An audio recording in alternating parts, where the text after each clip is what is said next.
As I was going over the Cork and Kerry mountains, I met with Captain Farrell and his money he was counting. I first produced my pistol and then produced my rapier. Stand and deliver, for you are a bold deceiver. I said, ooh, Ramadoo, Ramada. Wait for the daddy-o, wait for the daddy-o, there's whiskey in the jar. Frankly, Frank and Tom and Dick and Harry and everyone out there, the story of how I came about buying my first sailboat, the Pearson Triton, is not a particularly interesting story. It's simply following the breadcrumbs to a logical conclusion. The Pearson Triton is one of the finest sailboats ever built. Great for starting out, great for coastal cruising, and it'll take you across an ocean if need be. I recommend it. It's about getting a good boat. Previous owners, quality design, make a move, get on the water, be ready to cross oceans, think big, sail small until you sail big. See you out there? Don't hesitate. Let's voyage. Welcome to Sailing Liberty. Today, I'm going to read to you from The Wanderer by Sterling Hayden. To be truly challenging, a voyage, like a life, must rest on a firm foundation of financial unrest. Otherwise, you are doomed to a routine traverse, the kind known to yachtsmen who play with their boats at sea. Cruising, it's called. Voyaging belongs to seamen and to the wanderers of the world who cannot or will not fit in. If you're contemplating a voyage and you have the means, abandon the venture until your fortune changes. Only then will you know what the sea is all about. So, with that in mind, today, cut loose and voyage. Let's talk about your first sailboat. How are you going to choose it? How do we choose ours?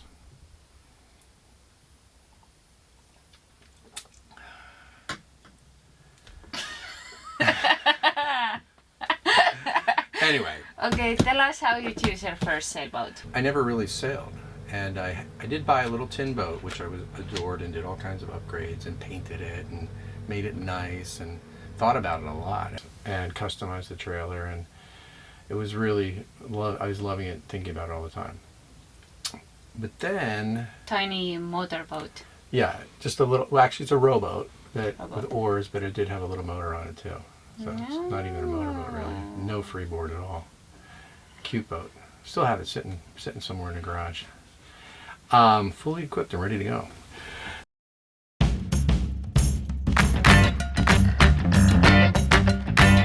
So one time I was driving around at night looking at Christmas lights, and I took a loop through a boatyard, and there was all these towering boats up on giant keels with all the rough underpinnings, and the sleek, top sides, and that's what I was looking for.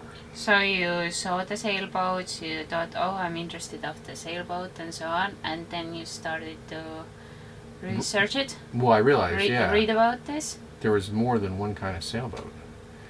They weren't just all those little white sailboats you see in the marinas. So I started Googling around on it about sailboats and cheap sailboats and how do you get your first sailboat. And it's quite an education. I came across this book.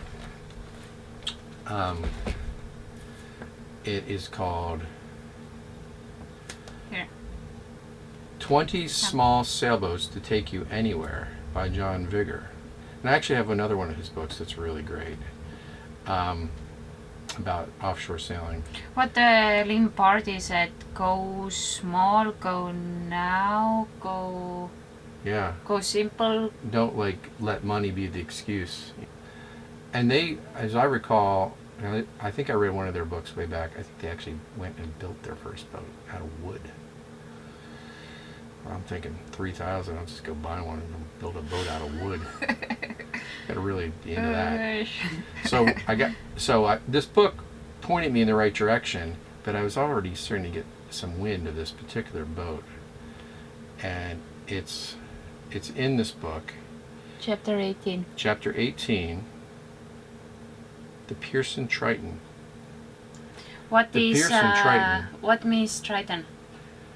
Oh, Triton is, in Greek mythology, it's the son of Neptune. Correct, Tamando. And he had a bident, a two-pronged stabbing tool, where Neptune had a three-pronged stabbing tool. Not sure what the third prong was for, but the two-pronged is what Triton had. Ooh, thunder? Uh-oh.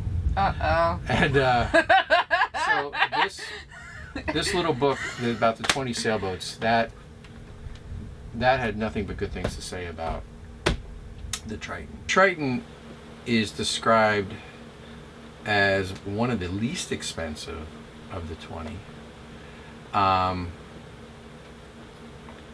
And its weaknesses are minor and all just little things that you can totally handle. The thing about this book is it'll tell you the weaknesses of these great boats, and you just go check for those weaknesses. Deck problems, balsa core problems, everyone knows about that. Well, I didn't at the time, but I read it, and I knew after I read it, and I was like, I'll watch for that. But fortunately, the boat I got had nothing like that. Its decks were rock. Mass compression. Mass compression. I did not have any mass compression. And the wooden rudder. Check the wooden rudder for rot or woodworm. Well, the wooden rudder on this Triton was rock solid, killer, perfect condition. Excellent shape. Okay, there's thunder and lightning and sunshine. That's crazy. Good combination. Okay. Where did you find the Hawkeye, the ad? Well, I was basically cruising through. I was really only looking at Craigslist, honestly. Wow. Because everything on the yacht sites was out the window for price. So. Oh my God, it's like super expensive. Yeah. Like 150,000, $500,000, million. Who has that money? Lowball offers of 200,000. And then I saw the Hokay, and it was very interesting because it had a trailer. So here I was back to the trailer sailor, and it was like, wow. So it was this custom built trailer. It had a great looking dinghy. So I called the owner, and the guy was awesome. I asked all my novice questions right out of the 20 small sailboats that'll take you anywhere. I asked about all the areas of concern. What did you ask? Known weaknesses. Known weaknesses? I asked about known weaknesses. I asked if the chain plates were okay. I asked how was the rig. I asked if the decks were soft, and that type of thing, right out of the book. And everything was check, check, check, except he said there was one soft spot on the deck, in the back at the port quarter over the lazarette. It was no big deal. And I said, all right. Nice and solid by the edges of the deck.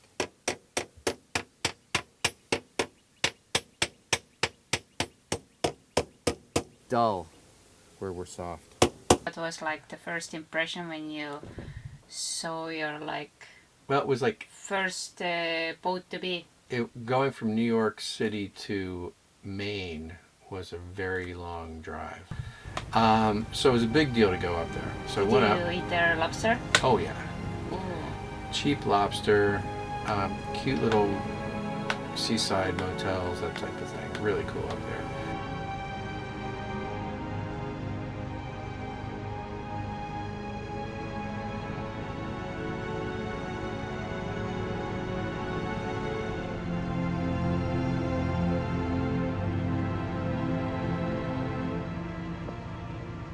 And I can taste it in my mouth. I love but lobsters. when I saw the boat, I couldn't believe how big it was. I was like, oh my god. My previous boat was a 12-foot dinghy, you know, weighed 100 pounds.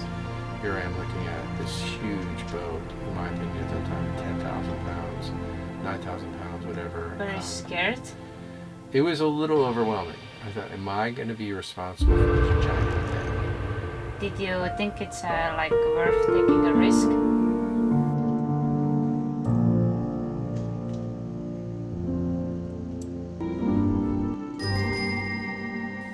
Well, yeah.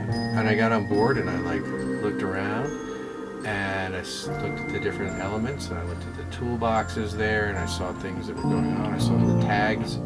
He had little notes on stuff to tell you what to concern yourself with.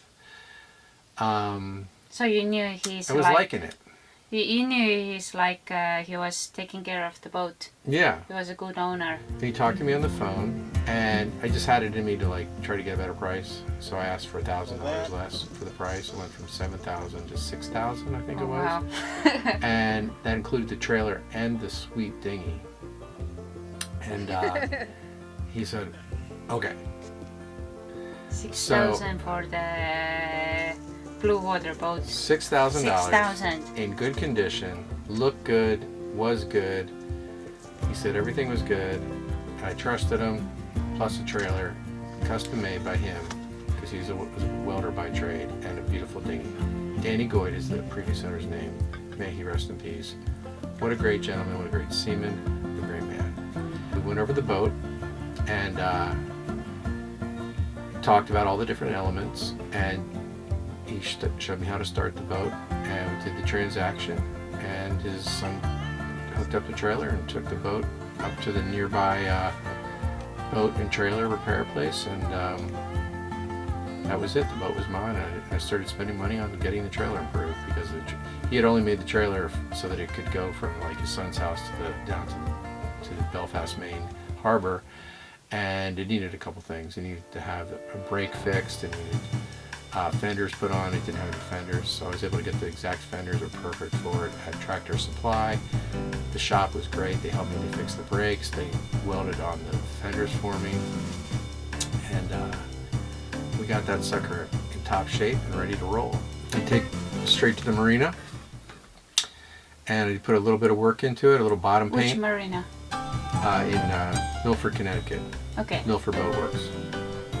Great little marina. We got the boat down there and painted the bottom, did a few little odds and ends. Really not much.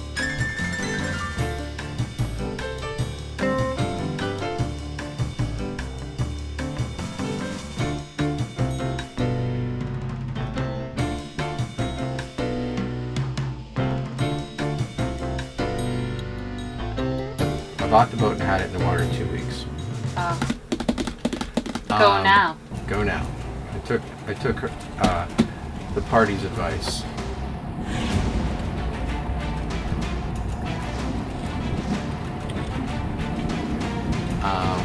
And got it in the water and took a slip in the marina, and that's when I started learning how to sail. Okay! Ahead!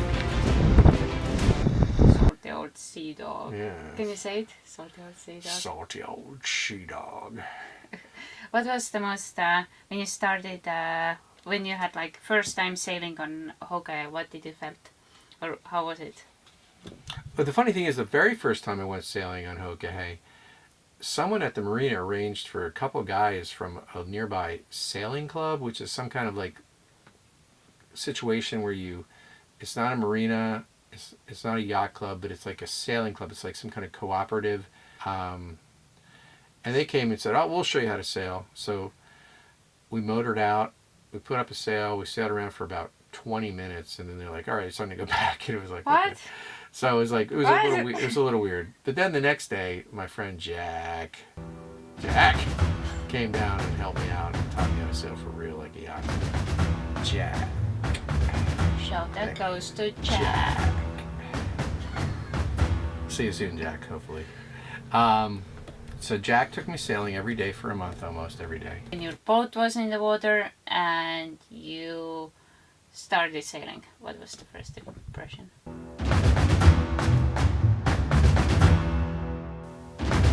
Well, Was it scary? Jack liked to bury the rail. This is a practice of putting up as much sail as possible so that the boat heels to the point that the side deck is underwater. This is what we did on a regular basis, which was quite thrilling actually and fun. It's fun to watch the water going down the side deck. And we always beat. The first half of the day we beat. The second half of the day we sailed downwind to go back to the marina. Go to windward on the way out, go downwind on the way back. And if we were lucky and the wind was shifting because it was afternoon, we would beat in both directions.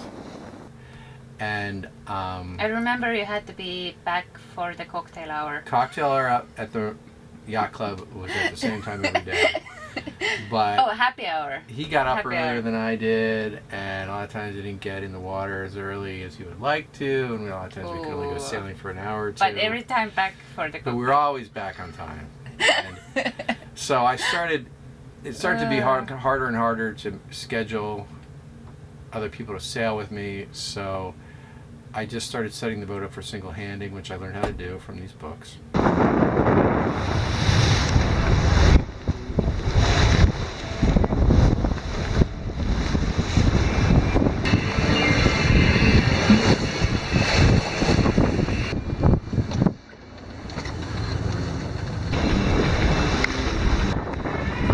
My new favorite thing.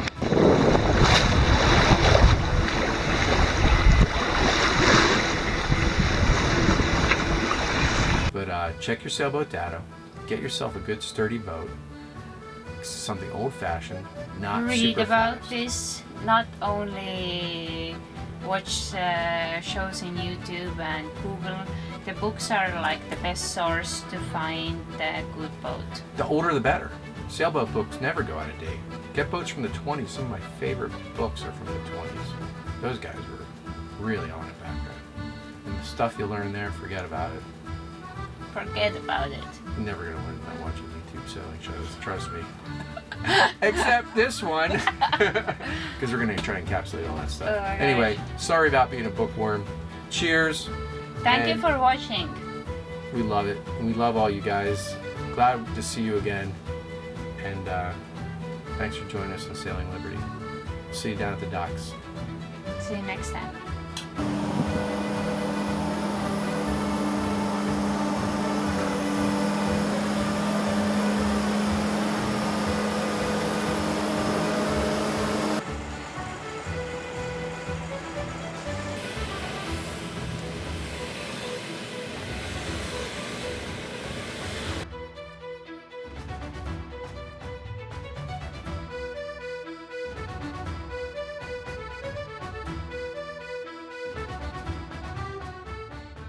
Thanks for watching.